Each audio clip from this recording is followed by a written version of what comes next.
Olá, estudantes, tudo bem? Mais um Plan que comenta agora Unicamp 2025, História, Filosofia e Sociologia. Com vocês aqui, os nossos professores Nicolás e professor Jota.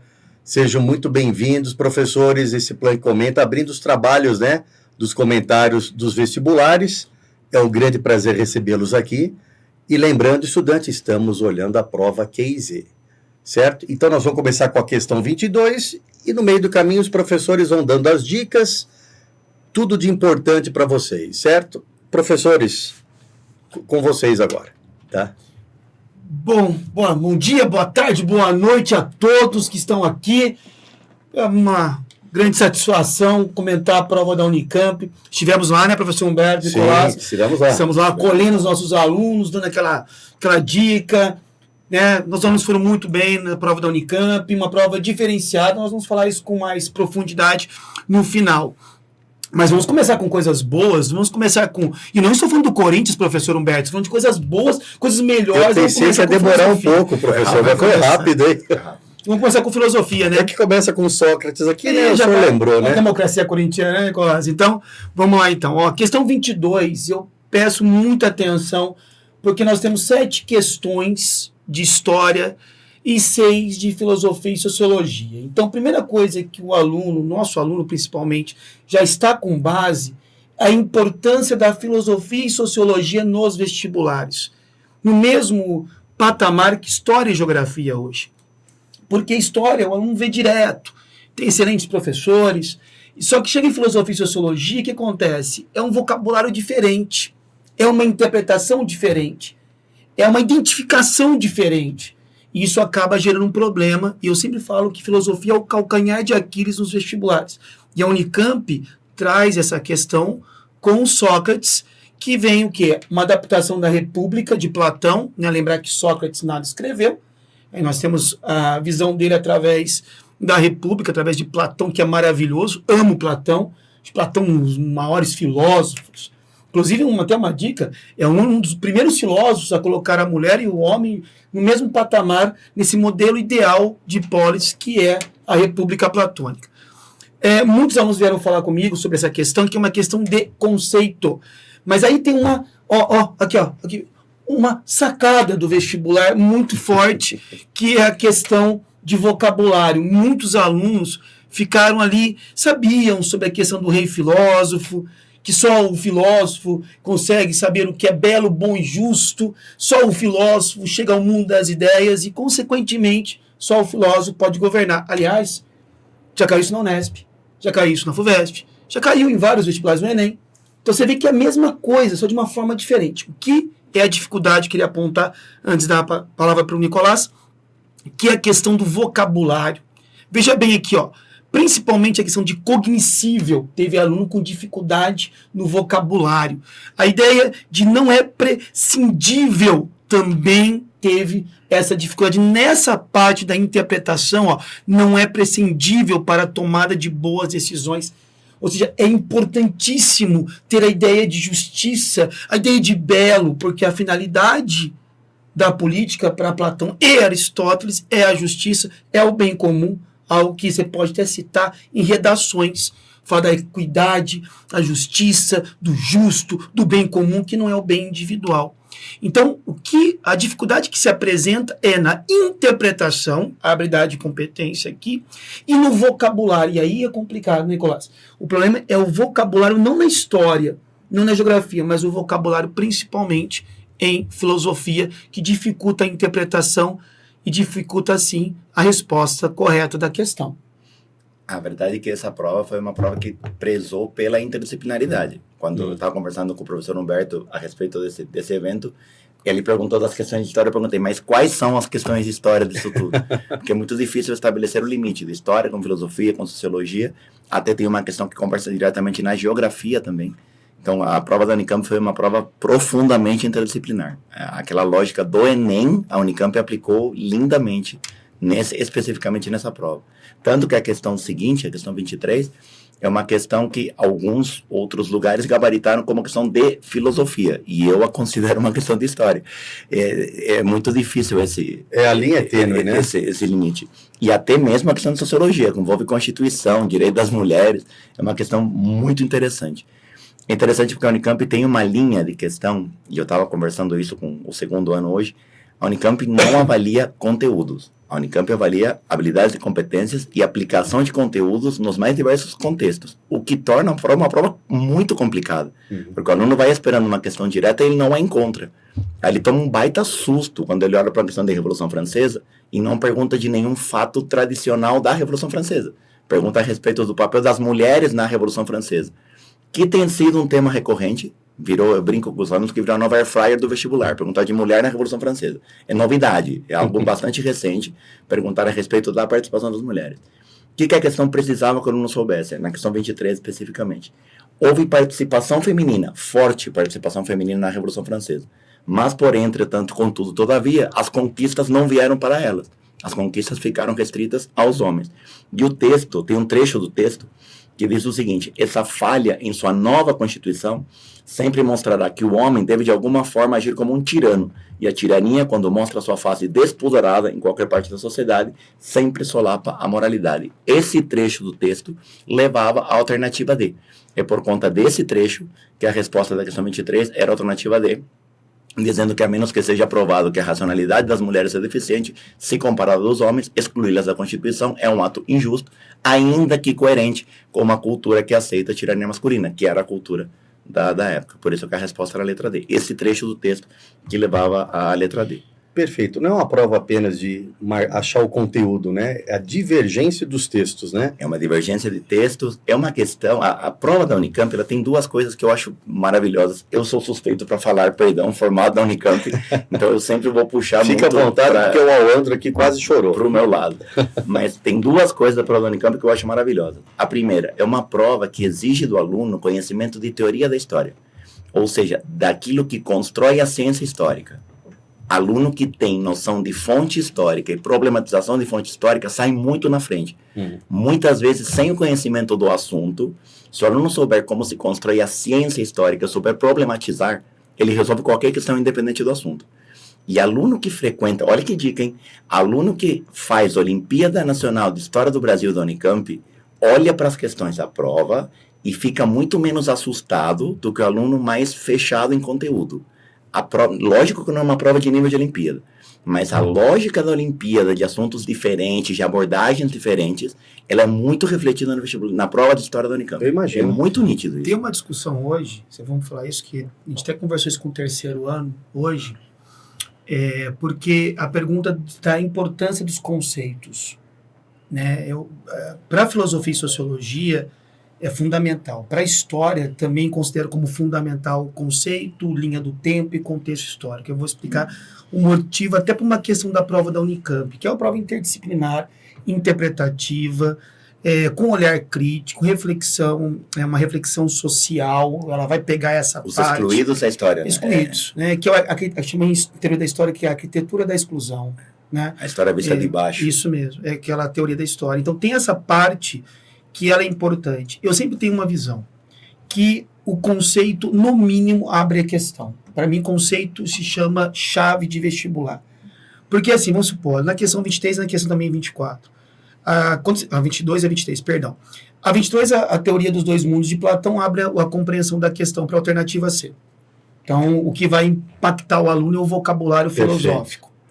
Na 23, que é história, sociologia, também acho que aqui é a questão interdisciplinar, você tem uma base histórica dentro de uma ótica sociológica. Os vestibulares todos vão ser sociológicos. Toda a base do vestibular de humanas, de todo vestibular, vai ser sociologia. E redação no Enem, né? E redação no Enem. O conceito aqui de cidadania traz uma possibilidade maior de interpretação da questão. Então, o conceito tem isso. E eu acho que é uma questão que, há muito tempo, há 5, 6 anos atrás, já há uma discussão dessa conversa do que eu chamo de triunvirato paulista, Unesp, Unicamp e FUVEST, com o Enem. Porque o Enem sempre traz essa questão mais interdisciplinar, contextualizada, e até, a gente vai até comentar isso, viu, estudante? Olha aqui para o olhar, para além da verdade do vestibular, a FUVEST também já está mudando esse aspecto, porque você lembra da FUVEST? É um negócio de conceito em cima de conceito. Agora já mudou, tanto que introduziu filosofia e sociologia nas provas. Mas, Jota, eu acho que a Unicamp também é conceito em cima do então, conceito. Mas isso. não é o conceito, é a Mas aplicação do conceito. Então, mas é a base. E aí vem a dificuldade da prova. Não, é a base. Se você tem um conceito, você abre mais rápido. Como que você faz uma prova de filosofia se você não sabe a teoria dos dois mundos? Como você trabalha uma questão de história, como é 23, se você não sabe o conceito de cidadania? O conceito não vai ter mais. Eu acho muito difícil. Fora o Unesp, ainda acho que com o pé atrás, que vai ter um vestibular de humanas só conceitual. Mas é porque eu escuto muito, Nicolás, até os nossos colegas, não aqui no colégio, dando menos importância ao conceito. Isso me preocupa muito. Eu já vejo muita gente até na internet falando a prova do Enem, a prova da Unicamp é só interpretação. E não é. Sem o conceito, você não consegue interpretar. Então, o conceito é de maneira muito importante esse ponto, como você acabou de falar também na 22. Então, essa falta de entender que o conceito é a chave para uma boa interpretação, para ver o comando da questão e puxar os vocabulários, isso serve para história, filosofia, sociologia, geografia também. Então, isso a gente pega muito aqui. Você pega muito no primeiro e segundo e eu no terceiro. O Júlio também. Na parte de humanas, a Júlia também é lá no Fundamental 2, dessa linha do tempo, esses conceitos, porque é tudo um quebra-cabeça para você montar a questão. Então, a gente às vezes fica assim, eu já vejo muito aluno assim, não, eu nem vou ler o texto, porque a gente vai ter uma questão de Sérgio Buarque de Holanda. Calma aí, você não sabe o comando da questão. E a mesmo cara, eu não sei o conceito de teoria dos dois mundos. Beleza, eu vou tentar fazer. O conceito, eu falo para ele, o conceito, no mínimo, ele abre a questão para você. Aí vem o vocabulário e a interpretação. Então, eu acho que as provas, elas são importantes no conceito. A Unicamp não deixa, porque se você pegar a 24... 24 agora, professor? Aí eu vou puxar já e eu passo para o Nicolás, que é a parte só do Brasil. Eu falei isso no terceiro ano direto, falei no segundo. Questão de meio ambiente vai estar nos vestibulares. Isso é óbvio. É óbvio que vai estar. E aí eu sempre falo de um conceito chamado ecocentrismo. Eu até falo, vem na minha que você vai se dar muito bem, porque a gente tem uma visão no Renascimento do antropocentrismo. Você pegar, professor Humberto, desde o Renascimento cultural, desde aí do Iluminismo, passando pelo positivismo como linha do tempo, a ideia de emancipar o ser humano, emancipei o ser humano da transformação, né? Emancipo o ser humano da natureza, olha que da hora, e transforma a natureza. Isso vem com Bacon do século XVI, vem com o Renascimento, vem com o Iluminismo, vem com o positivismo. Qual o problema? Nós nos emancipamos da natureza. Nós transformamos na natureza. E nós estamos destruindo a natureza.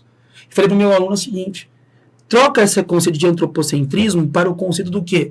De ecocentrismo. A ideia da eco-ansiedade cair numa redação, mas ecocentrismo é entender a natureza como sendo as preocupações. Porque o ser humano, ele não é excludente da natureza, ele faz parte da natureza. E destruir a natureza é destruir a si mesmo. Isso é uma visão do Krenak, que caiu não só na Unicamp, como caiu também na Federal do Paraná. Então você vê que você começa a enxergar essas coisas dentro da prova. A 24 é o conceito. Você tem monocultura, que tem a ver com plantation.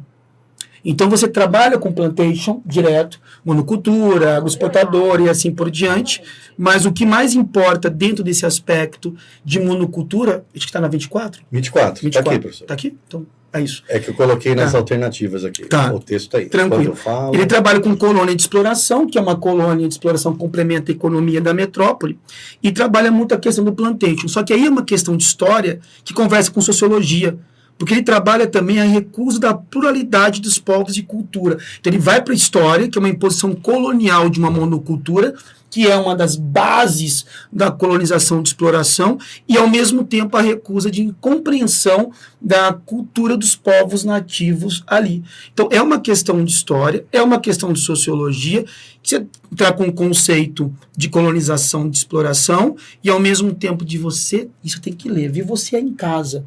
Para os próximos vestibulares, para o ano que vem, leiam Krenak. Tem que ler, porque esse cara vai te dar a base para qualquer vestibular e, acima de tudo, para qualquer redação. E é uma questão fantástica, porque ele pega um conceito econômico e ele aplica na cultura. Então, é uma questão espetacular, assim. Foi uma das questões mais bonitas que eu vi na prova, porque ele pega um conceito extremamente econômico e faz uma aplicação cultural desse conceito. Eu achei uma questão realmente espetacular. Na questão 25, só avançando um pouquinho mais... Essa 24 seria qual alternativa, professores? Desculpa. Letra C. Letra C. Perfeito. Questão 25. Na questão 25, a cidadania voltou. Tem na questão 25 uma coisa que eu acho muito interessante, porque o aluno, desde o 6º ano, quando estuda pela primeira vez a Grécia Antiga, ouve falar que na cidadania ateniense as mulheres são excluídas da história. Na cidadania ateniense as mulheres não faziam parte. Isso é verdade? Sim, isso é verdade no sentido do voto. Mas a Unicamp traz nessa questão uma discussão muito legal a respeito da ciência histórica, mais uma vez. Às vezes o aluno, e a culpa é nossa, professores, às vezes o aluno cria uma ideia da história como uma verdade fixa que nunca vai mudar, porque sempre foi assim. E a história ela vai se reinventando à medida que a pesquisa historiográfica vai se desenvolvendo. Vão surgindo novas fontes, vão surgindo novas abordagens, e isso traz novas realidades para a história. E a Unicamp, desde sempre, desde os tempos que eu era treineiro lá em 2001, a Unicamp tem essa visão mais de vanguarda de trazer essas discussões novas. Por exemplo, aqui, essa história como uma ciência mutável aparece muito clara quando ele rediscute o papel da mulher. Ele rediscute o papel da mulher na cidadania ateniense e diz, olha, real, a mulher não tinha direito ao voto, mas isso não significa que ela não seja cidadã, porque ela participa da discussão. A discussão, o debate, ele se dá no dia a dia. Mesmo que ela não vá para a praça debater, mesmo que ela não vai ser uma magistrada, porque não existe essa possibilidade, ela vai exercer a arte da persuasão, da conversa, da discussão, e isso a transforma em cidadã. E tem um trecho do texto que fala a mesma coisa. Após os anos 2000, a partir de críticas de estudiosos, a definição de política e de cidadania na Grécia clássica passou a ser repensada.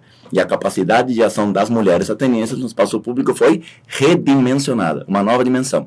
Isso que leva para a alternativa D. Era exatamente isso que levava para a alternativa D. As outras 3 alternativas, elas se opõem ao texto. Elas vão absolutamente na contramão do que o texto diz. Perfeito. Tá? Deixa eu fazer uma errada só na 20. A gente estava na 20. Eu peguei aqui errado aqui. A gente tá está na 23. 25. Isso é 24, letra B de bola, tá? Só pra gente 24, fazer essa errata. Ah, perfeito. Tá bom? 24, Só. letra B. Deixa eu comentar uma coisa que eu achei que o Nicolás falou muito bem. E o Nicolás, eu lembrei de eu dando aula na Unicamp, conhecendo o Karnal. Essa foi uma discussão com o Karnal quando eu dei aula lá, que era de pegar o que estava sendo estudado na Unicamp e levar para fora dos muros do vestibular. Inclusive, nesse dia, o Karnal falou que eu queria ser o Messias da história. Uma forma meio até arrogante de ser. Hoje já mudou, acredito, né? Porque ele faz hoje a mesma coisa. Ele leva as coisas, mas na época que eu dei aula em 2002 ou 2006, agora não vou lembrar, eu lembro que o Karnal a gente estudava muita coisa legal na Unicamp, e isso é importante que você falou, e fundamental que você falou, de como é importante para o aluno que vai prestar a Unicamp fazer a Olimpíada do Brasil na Unicamp, porque muito texto, a questão da eugenia que a gente vai falar daqui a pouco, está ali nas provas antigas. Isso foi fantástico, você falou. Só queria mostrar uma coisa que eu falo também para os alunos, o Nicolás também fala, o Júlio também fala, a nossa equipe de História, de Filosofia e Sociologia, como as respostas estão no texto. Então, às vezes, o aluno não entende que, por isso que é importante, eu crio até o famoso brinco de CTA, é uma teoria minha, professor. Não sei se funciona, mas funciona comigo, a gente vai. CTA, o que é o CTA, meus amores? CTA é comando, texto e alternativo. Eu vou sempre no comando primeiro, mas aí vai por cada um, né? Tem gente que prefere de maneira diferente. Eu concordo. Mas eu sempre vou pelo comando, né? Vejo o comando, risco o comando, vou para o texto, porque eu sei o que eu estou procurando. Eu sei que estou procurando, já acho e vou para a alternativa. Sempre vai ficar entre duas, mas já te ajuda nesse sentido. Mas, aliás, a prova da Unicamp deixa o aluno entre duas em absolutamente todas as questões. Imagine que a Unicamp coloca 5, ao invés de 5 alternativas, 4, para poder dar mais profundidade na questão. Sem gastar tanto tempo. Foi o que o Nicolás falou. É a Olimpíada só do Brasil. Né? A questão que vale 5, a questão que vale 4. Porque às vezes o aluno acha é mais fácil. Não. Um aluno hoje comentou isso comigo na sala. Nicolás, eu fiquei em dúvida em todas entre duas. Falei, perfeito, aconteceu exatamente o que vai acontecer. Você assim, eu não vi história. Isso eu falei, você tem história. A primeira coisa que me perguntaram. Eu vi só filosofia e sociologia. Mas eu acho que assim, eu falei isso no 3º ano. Cada vestibular, matemática também é assim, é uma estratégia. O aluno que quer fazer esse tipo de prova, ele vai ter que fazer o seguinte, treinar de maneira diferente. Sim. Porque é uma prova, como o Nicolás falou também, a ideia é de você puxar lá na alternativa a resposta, né? Lá no texto a resposta. Então, essa questão também é interessante e acho que é fundamental a gente procurar sempre mostrar para vocês aí em casa que essa estratégia de comando, texto, alternativa, serve para boa parte dos vestibulares, mas depende muito de como você alcança a excelência nas questões. Questão 26, professor? 26. A questão 26 é uma falsa questão de América Espanhola. Eu chamei de falsa questão de América Espanhola, porque sim, de fato é uma questão de América Espanhola, mas o aluno não precisava ter conhecimento algum sobre a América Espanhola para resolvê-la. Na verdade, a América Espanhola foi uma desculpa, um caso, um case que a prova utilizou para discutir as lutas contra a escravidão na América. Calhou de ser a América Espanhola, mas se essa questão caísse a respeito do Brasil, seria o mesmo percurso. Lógico, o exemplo não seria o mesmo, mas a questão é, a abolição da escravidão foi um processo histórico, que começou no início da escravidão e chegou no final no século XIX, em diferentes lugares do mundo, em diferentes momentos. E as lutas contra a escravidão foram desde o começo dos próprios escravos. Há um erro histórico muito comum que o aluno não pode cometer, pelo amor de Deus, de achar que a escravidão foi aliás, a abolição foi uma concessão dos brancos aos negros. Isso não existe na história. Foi uma luta dos próprios escravos pela sua alforria, tá? E o texto da questão 26, ele descreve o caso de uma escrava, certo? Que teve sua alforria, sua liberdade concedida verbalmente pela sua proprietária, que depois, obviamente, tentou voltar atrás, e aí ela entrou na justiça para conseguir formalmente a sua liberdade. Essa é a ideia central do texto. Com essa ideia central do texto, o aluno chegava sem problema nenhum na alternativa D. Os estudos sobre a escravidão têm demonstrado que muitos escravizados, entre várias estratégias, articulavam a luta pela liberdade na justiça. Aí é uma questão de apreensão de texto, certo? Qual era o perigo do aluno? Primeiro, se apavorar. Pensar, meu Deus, eu nunca ouvi falar de abolição na América Espanhola. Não precisava. Precisava ler o texto, o comando, o CTA do J aqui, eu super concordo. Comando, texto, alternativa. Chegou, certo? Não surtar com o fato de não ser um assunto comum, não ser algo que ele ouviu diretamente, porque claramente não é um exemplo que a gente vê em aula.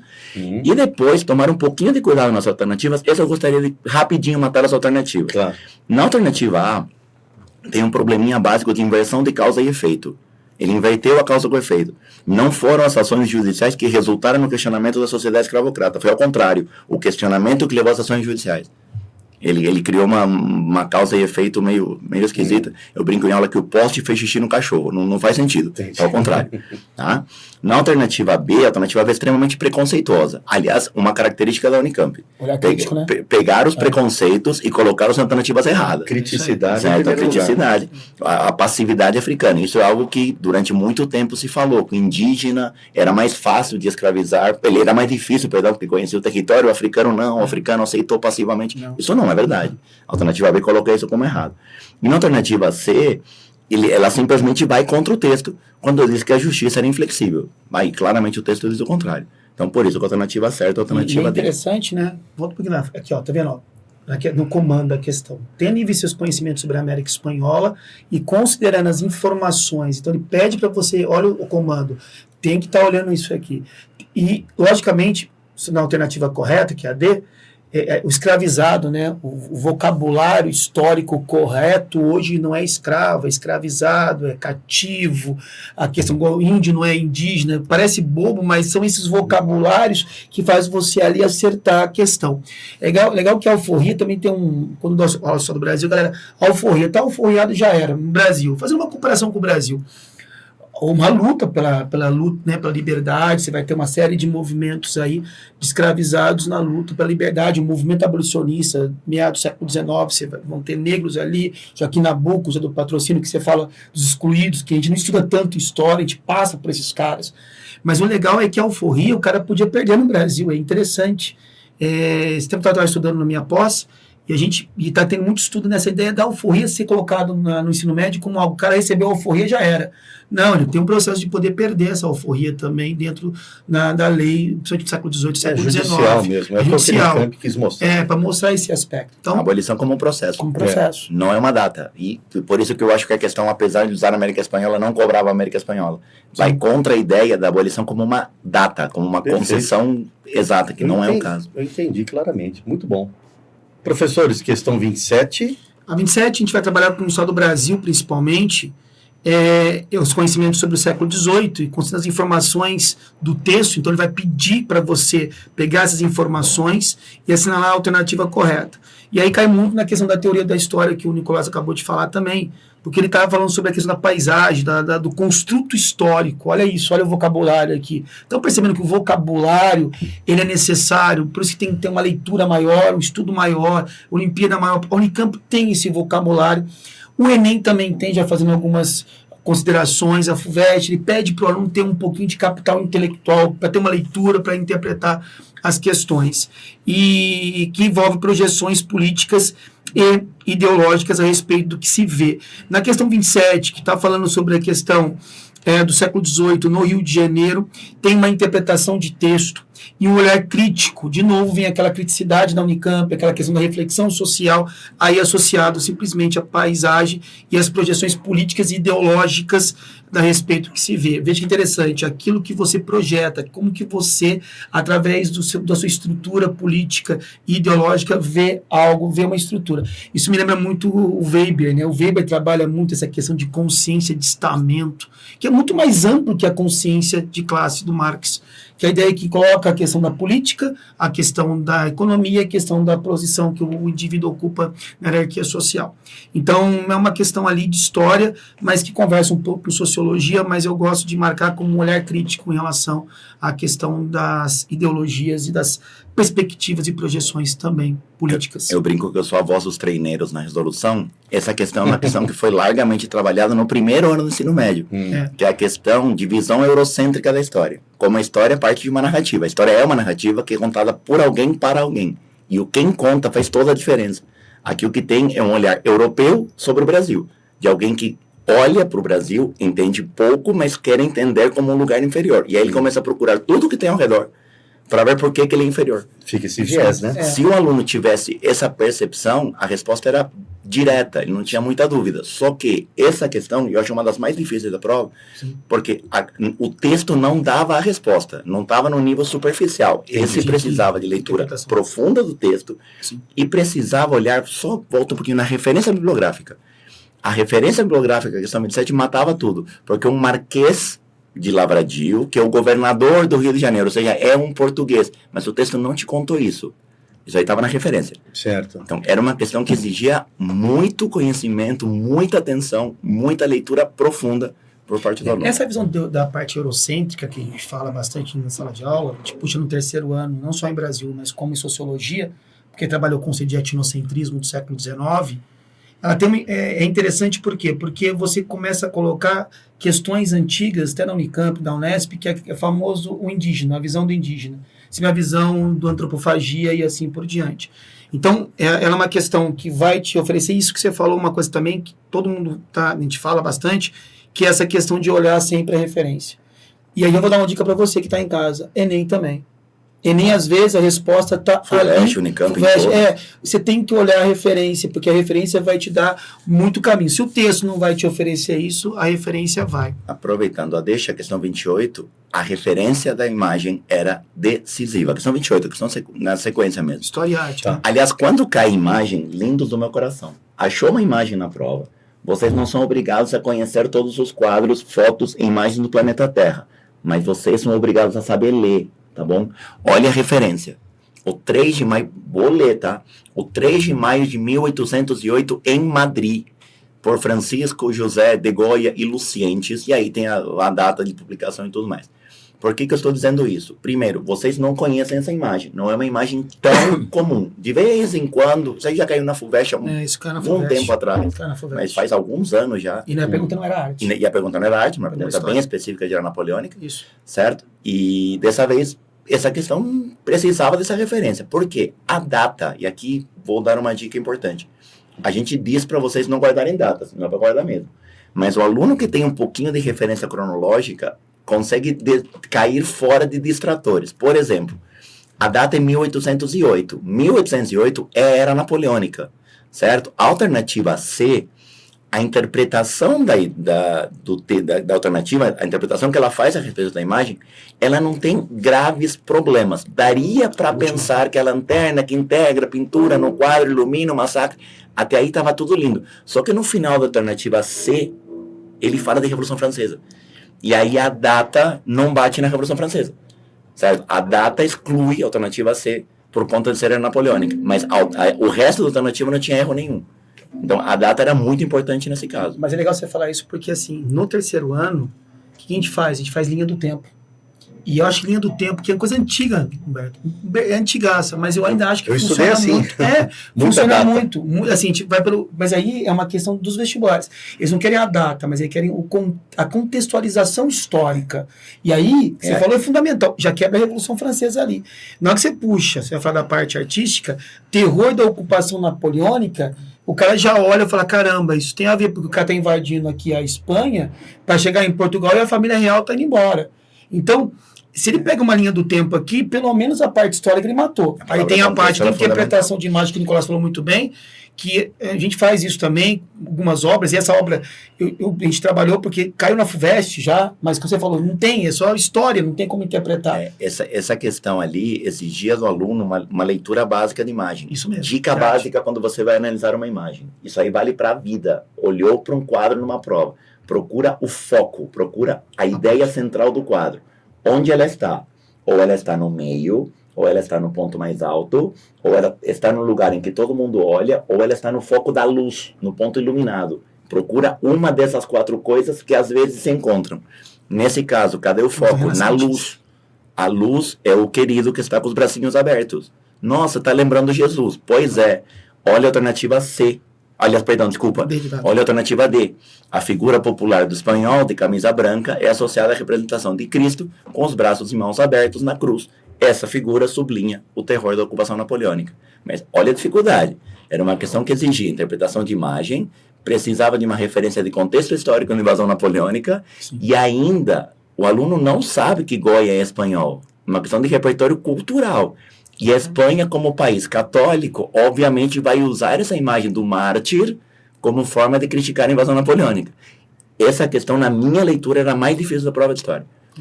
É uma aula de como é um museu, né? Sim. Então. É isso que o Planck faz, né? O Planck faz isso. O Planck faz isso com o MASP. Mas é engraçado que eu achei a questão mais difícil, pelo que eu conversei com os meus alunos, até o terceiro ano, não vi os treineiros, já vi o terceiro ano. Eles acharam aquela questão que você falou sobre a questão do texto, que não estava no texto, que você tinha que ler, a mais complicada. Porque a gente, essa visão, quem tem aquela aula fantástica de renascimento cultural, ele já tem essa perspectiva de olhar para o centro. Ele tem por causa da geometria da organização, do que é uma questão renascentista. Então, assim, quando a gente passa por Napoleão, acho que é você que passa por Napoleão, e eu volto em 1808 com Napoleão no terceiro, essa linha do tempo ele já sabe. Então, eu acho que a parte histórica ali já dá um up nele.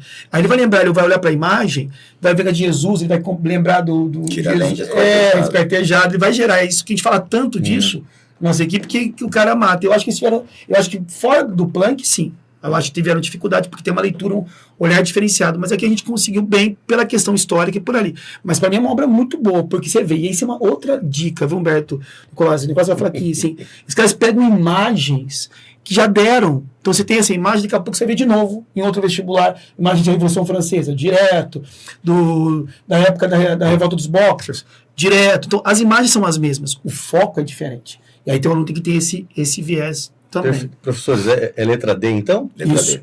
Perfeito. Questão 29. Vou começar e já te passo, porque você queria ver essa questão de eugenia. Não, pode ficar. Que é uma sociologia aqui, tá? Mas tem história, obviamente, né? A figura a seguir é a reprodução de uma capa do boletim de eugenia. Então, o cara tem que ter o quê? Vocabulário, conceito, tá?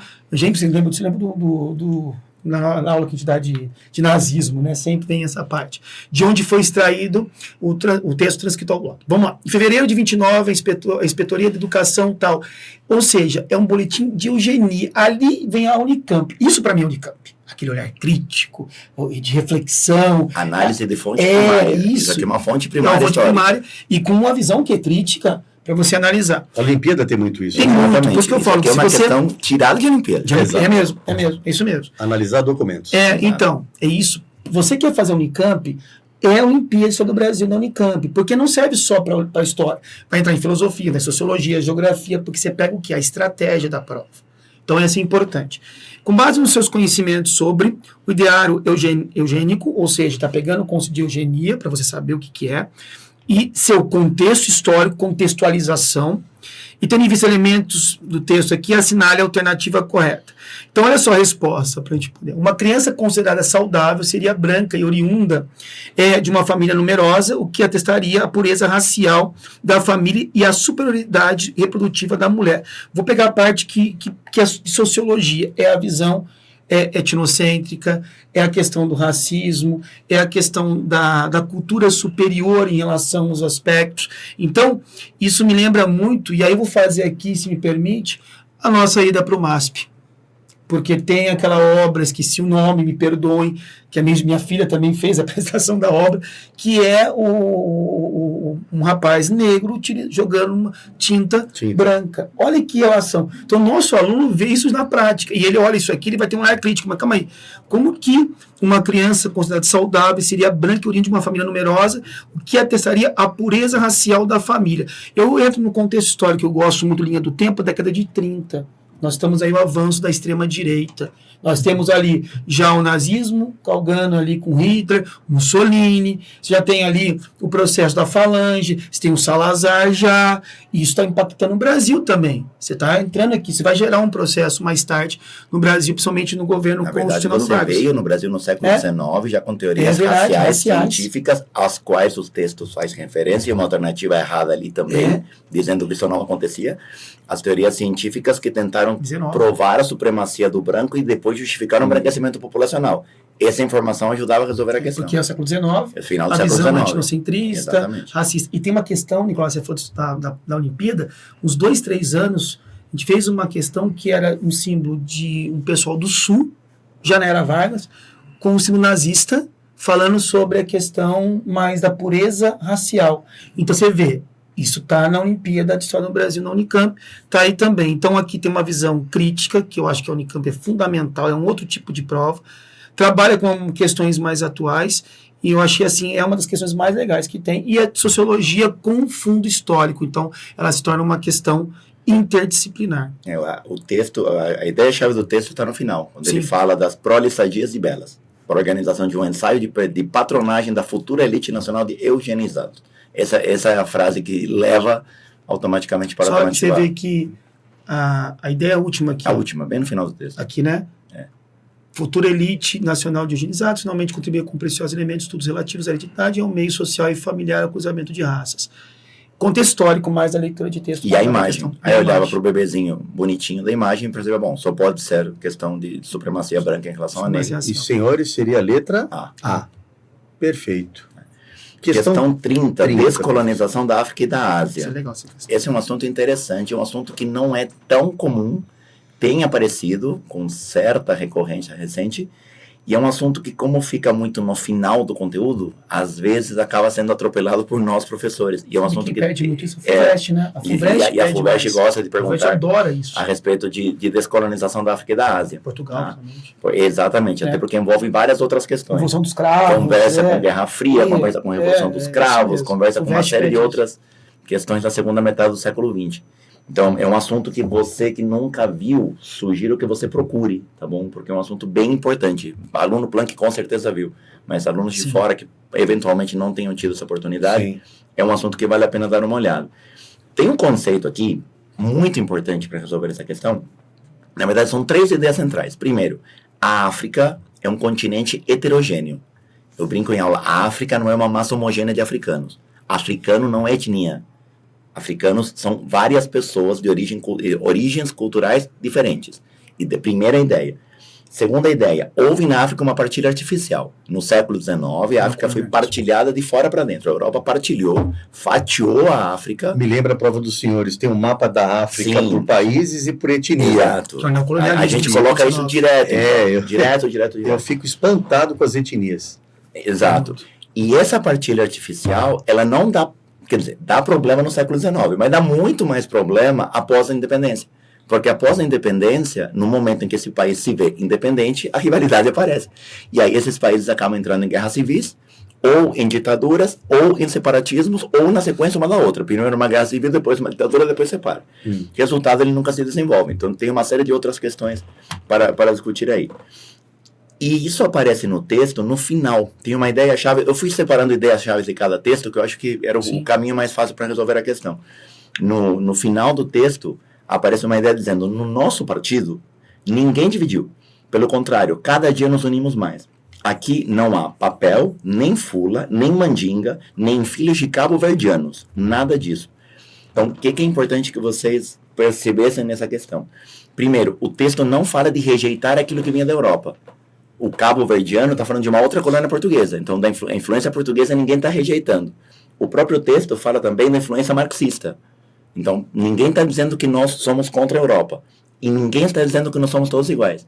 Nós somos diferentes. Nós temos influências europeias, mas chegou o momento da gente se juntar para lutar contra as diferenças, para garantir a nossa independência.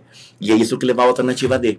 Defendia, para fortalecer a luta contra a colonização e a ideologia portuguesa, as unidades políticas nacionais posicionadas acima da diversidade de etnias africanas. Tem uma coisa que no texto, não sei se você vai concordar comigo, Nicolás, e vocês também em casa, que sempre as questões, quando a gente fala de descolonização, vem o quê? Angola, Moçambique, sempre, MPLA, a UNITA, Renamo, Frelimo, sempre essas questões que a própria FUVEST gosta. Aqui a gente pegou um outro país, né, uma outra visão. E é interessante o que você falou, porque quando a gente dá a primeira aula nossa do terceiro ano é sobre a história africana. Isso é legal, porque o Planck traz, e o SAS traz, todo um aspecto de estudo um pouco dos africanos, para quebrar essa questão, essa visão eurocêntrica. Então você fala um pouco dos reinos, você fala um pouquinho da diversidade étnica que existe, tribal. O africano se identifica muito mais com a tribo do que com a estrutura de nação, por exemplo. Essa foi feita de fora para dentro. Você lembra do Mandela? O Mandela era chamado de Mandiba. Só os amigos falavam Mandiba, né? E porque ele tinha essa conotação étnica tribal.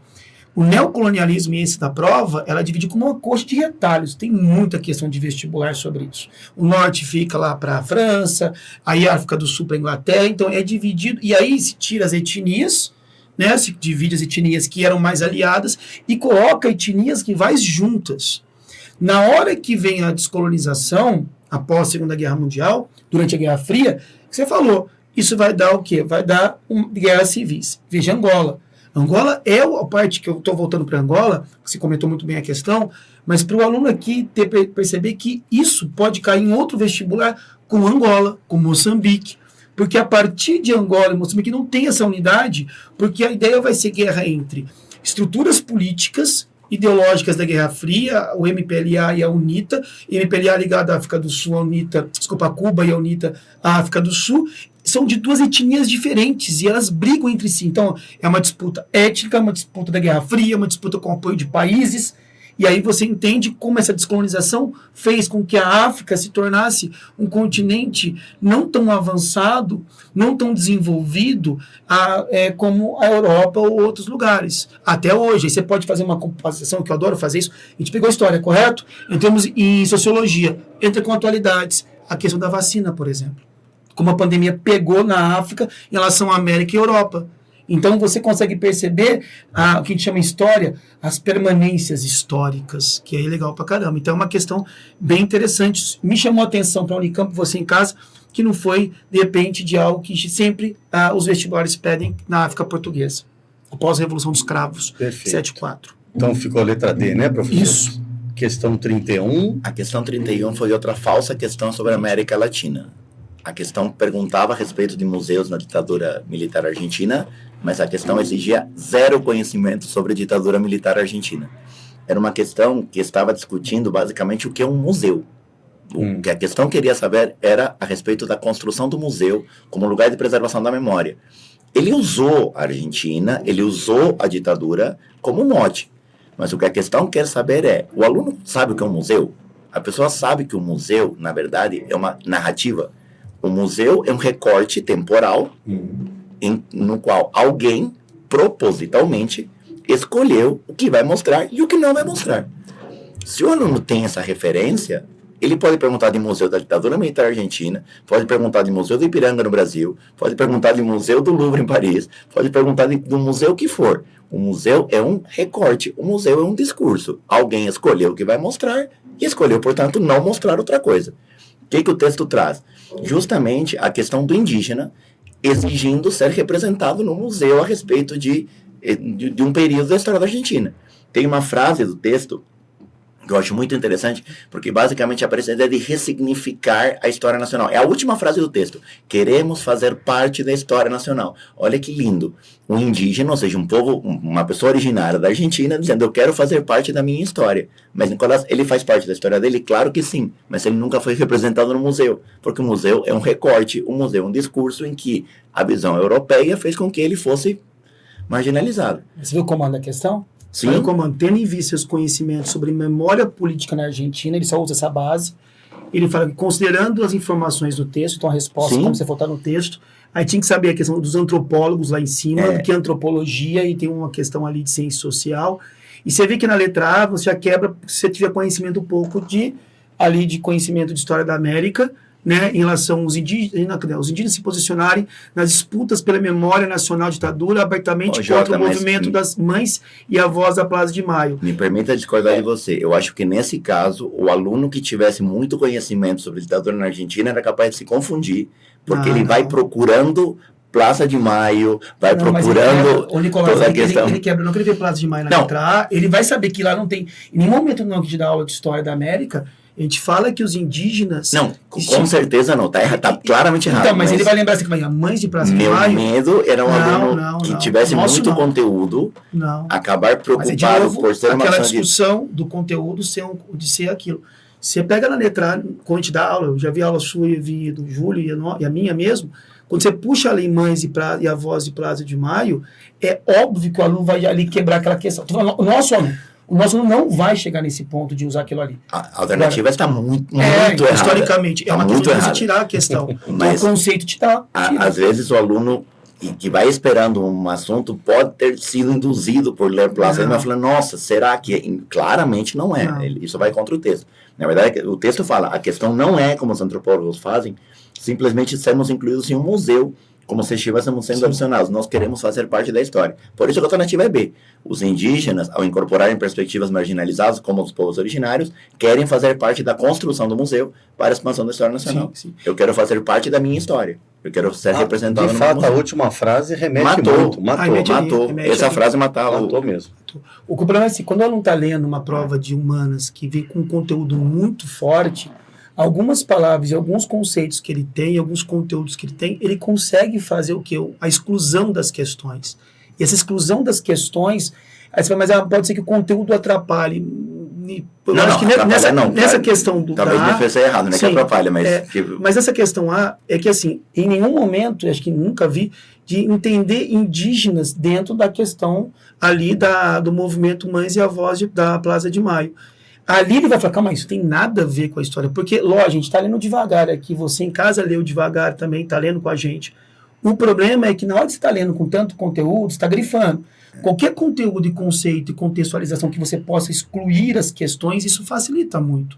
Porque, isso aqui eu tenho certeza que não dei. O Nicolás deu lá no segundo ano essa questão e nunca ele comentou que indígenas estiveram ali e tal, etc. Não tem o menor nexo.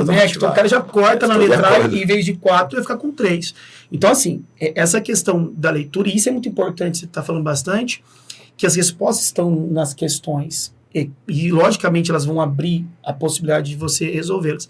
Mas, repito, conceito, conteúdo, contexto, isso facilita muito, porque a gente está fazendo aqui, tomando uma aguinha, com ar-condicionado, tá gostoso, mas o aluno ali, ele está numa pegada de falar, cara, eu não estou aguentando mais ler. Lembra a questão do Enem? De olhar, parece que as letras estão levantando assim, ó. Não sei se é matemática é a mesma coisa. O cara falou, não estou aguentando mais. Acho que para todo mundo. Então, assim, para os nossos alunos, que você está assistindo... É que a gente está degustando aqui a arte da interpretação. Da interpretação. Para o aluno é uma luta de 72 questões. Na prova, porque tiver chave, ele vai tirando, ele vai colocando. E é realmente assim mesmo, perfeito. Tá? Professores, questão 32. Meus amores, agora a gente estamos chegando no final, então agora eu vou... É uma fênix do vestibular. Você, meu aluno aí, A lente da verdade do vestibular, como eu falei com o professor Humberto, Sérgio Buarque de Holanda, né? Não tem, é o cara que eu amo, raízes do Brasil. Essa é uma questão que você vê. Se você pegar toda a prova que a gente está comentando, o Nicolás, é uma prova, é hora de história, de sociologia, está no texto, tem o conteúdo, tem o conceito. Só que Sérgio Buarque de Holanda é um weberiano. E como weberiano, o pai do Chico Buarque, ele tem ali um aspecto que nós chamamos de homem cordial, que é o tipo ideal. Nós somos, professor Humberto e professor Nicolás, homens cordiais. Nós estamos vendo o Brasil. O brasileiro vê o mundo com paixão, com coração. Acreditamos até que, viu, Nicolás, que o Palmeiras tem mundial. Olha que homem apaixonado pelo mundo. Só que esse homem cordial, tipo ideal... Não tem? Eu brinco que nem no mundo das ideias, só no mundo sensível que tem. Então, assim, o Sérgio Buarque de Holanda, ele é um weberiano, a gente chama de sociólogos do Brasil. Então, trabalha Gilberto Freire, Percy Ribeiro, Florestan Fernandes, e aí que tem questões que vêm com história. O cara bota um cara desse e coloca uma parte do sistema colonial, da colonização. Nesse aspecto, vamos lá, na página... Questão 32, é texto 1, texto 2. Isso, desce. Esse é o Sérgio Buarque de Holanda, não é? Ou não, é na seguinte. É na seguinte. Vamos... Não, é aqui. Cadê o Sérgio Buarque de Holanda? É na 34. 34. Puxa 34, depois a gente volta, então. Tá, não, aqui. Foi toda... É que eu estava olhando ali, professor, eu estava suando até. Cadê? Mas então, aqui, ó. Estamos fazendo a 34. Vamos fazer a 34. Tá. Eu já fui à frente. É que aqui a gente já pega o que vai cair. Hoje a gente vai falar até que vai cair, né, Nicolás? Vamos já falar que vai cair no Enem. Olha aí, tá vendo? A gente vai acertar para cair no Enem. Olha só. Então, assim, a questão 34, em Raízes do Brasil, ele coloca o texto. Descendo aqui, você tem um trecho da canção Fado Tropical do Chico Buarque de Holanda, tem um pai e tem um filho ali. A questão, aí que eu sou o famoso, eu sou o Depay no Corinthians ali, tentando marcar um golzinho, por quê? Porque a ideia é o conceito. É o conceito que eu falo para o meu aluno na questão 134. Eu falo para o meu aluno o seguinte... que sempre você tem aquele homem cordial brasileiro que pega aquilo que é da esfera privada e coloca na esfera pública. Ele confunde as coisas. Ele dá a sociedade patriarcal, a estrutura formadora da colonização brasileira, segundo Sérgio Buarque de Holanda, criou um tipo de ideal de homem brasileiro que simplesmente confunde o privado do público. Ou seja, você trabalha um cara que é mais personalista, é um cara mais que vai simplesmente vincular aquilo que ele quer com os aspectos públicos, né? Ele vai gerando esse aspecto. Eu sempre falo essa confusão da esfera privada com a esfera pública. E aí tem uma questão que eu acho que é legal até para você, para os vestibulares, de que dá para você trabalhar com até tema de redação. Por quê? Tá, você vai falar que o homem cordial é aquele cara da esfera privada que utiliza a esfera pública com seus próprios proveitos. Isso aí você fala de política. Eu entro como prefeito, então eu coloco o Nicolás como meu ministro, sei lá, secretário da educação, porque ele é meu amigo, e aí, consequentemente, nós vamos ganhar aqui alguma coisa. Então, essa questão cordial confunde a esfera privada com a esfera pública. Dá para você trabalhar também numa outra esfera, como nós utilizamos a esfera privada, isso já não é Sérgio Buarque de Holanda, isso sou eu, dá para você usar a redação, para a esfera privada. Ou seja, você simplesmente é um jovem que está triste, isso pode cair no vestibular e vai cair no vestibular, e você usa as redes sociais para mostrar o quanto você não está legal. E aí, quando você faz isso, você é julgado nesse meio social e é onde tem problemas psicológicos. Isso uma psicóloga estava falando esse ano desse perigo dos jovens estarem externando a sua esfera privada, particular, e nos meios sociais, as redes sociais, na esfera pública. E aí dá para você citar Durkheim, falando da questão do fato social, porque aí você vai ter uma punição espontânea, uma coerção espontânea do mundo das redes sociais com aquele teu medo, aquela tua angústia, daquela sua insegurança. Então, isso dá para você brincar não só com essa questão que é a letra A, mas com um aspecto que pode envolver ali o ponto principal. Só quero fazer um adendo, que é interessante até para o meu aluno. Muitas vezes, Nicolás, a gente tem essa visão de conceito e contexto pode inverter também um erro. O aluno teve aula com a gente, o cara já sabe o conteúdo, não leu o texto. Pelo amor de Deus, se o texto está lá, se a imagem está lá, se o tema está lá, se a charge está lá, não está de brincadeira. Ele está lá, no mínimo, para te mostrar quais são erradas ou qual é a possível correta. Então, sempre que tiver, leia tudo. Inclusive, o Nicolás falou muito bem, leia ali toda a fonte, que é importante. Então, muitos alunos falam, poxa, eu já peguei porque eu já sabia, você falou pra caramba sobre a questão do Sérgio Buarque de Holanda, você falou muito bem em relação à questão do homem cordial, então já matei a questão, pelo amor de Deus, leia o texto, leia o texto. Porque acontece isso. Leia o texto, veja a imagem, olha a legenda. E vê o comando da questão. É diferente de uma questão de matemática que ele já sabe a resposta até, né? Que ele já viu, né? Não dá. Calcule tal coisa. Você já sabe, já fez. Então, assim, às vezes a resposta é correta, mas o comando da questão é outra. E essas últimas 3 questões, em especial, são 3 questões que trouxeram 2 textos cada. E nas 3 questões, 32, 33, 34, a questão, em algum momento, colocava, o Jota vai falar da 32, eu vou comentar um pouquinho mais da 33, a noção de convergência e divergência. A questão 32, ele colocava, inclusive, isso como diferencial. Tanto que assim, não vou resolver a questão, só olha as alternativas, rapidinho. A 32, né? A 32. As 4 alternativas. A, são convergentes. B, são divergentes. C, são convergentes. D, são divergentes. Ou seja, o aluno era obrigado a ler para saber, para começar, o que acontecia se convergia ou divergia. É muito comum. A Unicamp faz isso. Clássico da Unicamp. XY. E clássico do Enem. Clássico do Enem. A questão da comparação entre dois textos. A Unesp está fazendo. A Unesp faz também essa comparação de textos. E na 33 também tinha 2 textos, sendo que um era uma imagem. Uma charge classiquérrima da construção da nação, simbolizada pela construção da bandeira. 85. Certo? Em fio em 85. Constituição de 88, Constituição cidadã. É a Constituição que traz as plenas igualdades novamente, a Constituição pós-período militar, portanto, a Constituição da redemocratização, e é uma Constituição que se caracterizou pela inclusão das minorias, pela proteção das minorias, e por trazer para dentro da tutela do Estado as questões ligadas à igualdade social. Os direitos sociais aparecem pela primeira vez numa Constituição brasileira, certo? Essa informação é o que levava à alternativa B. Estabeleceu a negociação democrática, contexto da diferença. Então, a negociação passa a ser concebida como parte do ordenamento jurídico, ou seja, lei e da convivência entre grupos e classes sociais. A inclusão dos direitos sociais, né, junto com os direitos civis, na Constituição. Não faz sentido porque ele diz que torna autônomos cidadania e democracia. Não, são conceitos que andam necessariamente juntos, não tem como separá-los. Na letra C, ele fala que reforçou diferenças e limitou o princípio jurídico da igualdade, o que vai contra a lógica dessa Constituição. E na alternativa D, ele fala que abriu espaço para a participação da sociedade civil. Até aí estamos de acordo. O que tornou mais diversa e, portanto, mais desigual a representação política. Não, aí é mais igual, não mais desigual. E tem uma questão assim, na 32, olha de novo, vocabulário. 32. Tem aluno que nosso aluno vai. Convergente e divergente. Nosso aluno vai.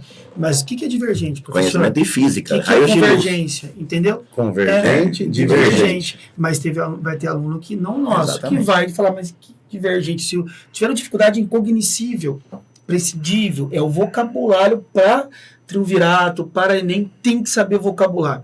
E aí eu quero só fechar com essa Constituição de 88, porque nós falamos muito isso no 3º ano, porque eu falei, olha, se vou trabalhar com Constituição, 1824, 1891, 1934, 1937, 1946, você vê que eu adoro a linha do tempo. 1967, 69 é uma discussão. É uma discussão se é ou não uma Constituição. É uma emenda. São 200 emendas, então os caras põem, tem gente que fala que é Constituição. E atende 88. Isso caiu no Enem uma vez, olha como volta os conteúdos, de que a única Constituição que analfabeto vai votar é essa. Todas as outras, analfabeto não vota. Isso cai no vestibular pra caramba, igual o Corinthians na Copa do Brasil. Cai assim, no Brasileiro, enormemente. No Brasileiro, pelo amor de Deus. Então, assim, é uma questão que pode envolver novamente. A Constituição de 1988, Ulisses Guimarães, é a Assembleia Constituinte, é uma Constituição fantástica. É a Constituição cidadã, a gente vê muito sociologia e história, é a questão das minorias, artigos que tem imagens na mente do Ulisses Guimarães. Como fazendo assim, então, e sempre cai, porque é a Constituição da democracia, é a Constituição mais democrática nossa. Então, como ele falou, a letra D nem tem mais desigual, você tem a questão da amplitude. Outro vocabulário que eu lembro da questão do Michel Foucault, que foi a questão mais difícil do Enem, o ano passado, que não tinha nada, era só interpretação, mas quem entendesse um pouquinho das microfísicas do poder conseguiria matar também, abriria um pouco mais a questão. Quando o cara põe ordenamento jurídico, vai ter aluno que fala, que é isso? Meu Deus, ordenamento, que palavra difícil. não estou falando do aluno Planck, que tem esse vocabulário, mas a maior parte dos estudantes tem dificuldade nesse tipo de vocabulário. Entro com contexto histórico nessa questão, entro com o conceito de negociação democrática, e essa diferença, eu até risquei diferença aqui na B, é a questão da diversidade, daquilo que faz a Constituição ser a grande Constituição da história desse país, o respeito à diversidade. Texto 2, pois ao considerar o direito à diferença, redefiniu a noção de cidadania. Isso Texto mesmo. 2. Que é o conceito. Perfeito. Professores, agora, como o professor Jota se empolgou com a questão 34, a gente volta para 32, é isso? A gente já fez, não fez? Não. Não? Para fechar você com convergente e divergente. Quer fazer? Não, pode fazer. Pode? Então vamos lá. 32, cadê aqui? Tá aqui, 32, tá. Vamos lá. Essa questão é do século... Desce um pouquinho só, por favor. Texto Das mulheres, né? Vou pegar vamos baixar um pouquinho aqui. Considerando os textos 1 e 2, é correto afirmar que os efeitos para as relações sociais, as reformas nelas escritas, são dois textos que vão gerar, são divergentes. Porque quando a gente fala da 32 em questão sociológica, ou seja, em relação às relações sociais, aí concorda comigo que é uma questão de sociologia, né? Ela vai divergir principalmente na relação das responsabilidades das famílias e das mulheres, as tarefas de cuidado e da reprodução social da vida, vinculando-as também ao Estado. É uma questão que a resposta no texto, e aí eu só paro para ter um ponto, de novo, minoria. Mulher, indígena, pegou? Mulher, indígena. Questão do negro também menos, mas da assim... alforria dessa da alforria, mas assim, você vê que... constante, não. Constante. Foi a prova inteira. Minorias. Temática, né? Temática, porque a Unicamp tem essa maneira de ser. Né? Então é uma questão de interpretação de texto, de correlação de textos, onde você vai identificar, aqui realmente você não precisa de conceito, mas você precisa de uma coisa muito importante para a Unicamp e para alguns vestibulares, principalmente públicos, tem um olhar crítico de mundo, tem uma reflexão. E aí os alunos falam, nossa, tem que ter uma pegada mais à esquerda. Não, meu amor, a pegada é mais um olhar social. Então quando você pega aqui, você vê que ano passado caiu no Enem a questão das mulheres, vem caindo nas questões das mulheres, então você precisa ter um olhar sempre mais crítico em relação a esses aspectos. Então, a questão só de interpretação e do que os dois textos estão relacionando e divergindo. E é legal que é uma questão da habilidade e competência de identificar Comparar. no texto, comparar e identificar, que é uma habilidade e competência do Enem, mas que cabe em todos os vestibulares que nós vamos tem fazer. questões que cada item tem um comando, né? As respostas, né? Assim, logicamente a prova do Enem não vai ser exatamente nesse modelo, mas se o aluno que está estudando para a prova do Enem, eu já gastei todo o meu banco de questões de história do Enem, que questão eu uso para estudar? Pega essa prova e faz inteira. É uma boa dica para o aluno que já não sabe mais onde procurar a questão do Enem. E disseca cada alternativa, Exato. né? Para achar o erro, né? Claro que no Enem teria mais uma, enfim, mas Claro. a lógica é uma lógica muito próxima das habilidades e competências do Enem. Eu acho que o aluno que teve dificuldade com a prova, e teve muito aluno com dificuldade, se assustou por não conhecer o formato da Unicamp. E aí minha dica, já encerrando minha participação, para os treineiros. Você que esse ano apanhou da Unicamp porque achou uma prova muito diferente do que você estava acostumado. Perfeito, que bom que você apanhou esse ano. Para o ano que vem você não vai tomar susto. Porque a grande dificuldade é essa, é uma prova muito diferente. Nada como sentir na pele. Exatamente. Então, aluno que fez o Unicamp esse ano, que bom que você teve dificuldade. Não se julga, não se culpa, foi ótimo. Porque agora ano que vem você vai muito mais em paz. Porque a prova vai ser assim. As questões vão ser sobre o quê? Não faço a mínima ideia, mas também não interessa. Se você tiver habilidade, se você tiver leitura, você resolve a questão do que for. E essa é a lógica da Unicamp. Aluno que não teve dificuldade, claramente você conhece o conceito e sabe aplicá-los. Muito bom. Acho que é uma boa lição para você saber que você está preparado para qualquer prova. Porque se você pega o conceito e o aplica, você realmente entendeu. Perfeito. Professor Jota, suas considerações finais. Eu concordo plenamente. Assina embaixo o que o Nicolás falou e para os treineiros que vieram falar quanto que eu tenho que tirar para... É uma pergunta constante, Para. Treineiro não tem que tirar nada, porque tem que treinar. O que nós precisamos é o quê? É as lacunas. São as lacunas, principalmente... Mas o aluno gosta da métrica, né? Ele gosta de dar uma noção. Pode ser metade, eu falo um terço. Eu não sei o que é um terço, Nicolás, mas eu não tive aula com um professor que nem esse gabarito. Então, assim, é um terço, eu não sei o que é um terço, né? Então, mas falando sério, pessoal, a importância para vocês, treineiros, não é a nota, mas, assim, qual foi a dificuldade? Eu vou um pouco além. Questão de estratégia de tempo, questão de quais são as matérias que você teve mais dificuldade, procurar esses professores para tirar dúvidas de conceitos, de estratégias de interpretação, porque se você não conseguiu identificar o que o Nicolás bem aqui apontou, analisar o perfil, a estratégia e como que você foi para o ano que vem, você vai arrebentar. Para os alunos do terceiro, vocês estão já maravilhados, assim, tão bons, já estão treinados, teve aula com o Nicolás, com o Júlio, comigo, com o Júlio, toda a equipe, então vocês vão conseguir arrebentar em humanas. Acabou o Enem, acabou o Federal do Paraná, Santa Casa, Albert Einstein, agora é o quê? Enem. E o Enem é um outro tipo de vestibular, é outro tipo de jogo, é uma estratégia diferente. O que me dá de diferente da Unicamp? Então, falando do olhar crítico, reflexivo da Unicamp. Para mim, o olhar crítico, a reflexão social e atualidades, com base interpretativa, interdisciplinar e conceitual, e esse é o resumo da Unicamp, é que o Enem tem outro tipo de prova.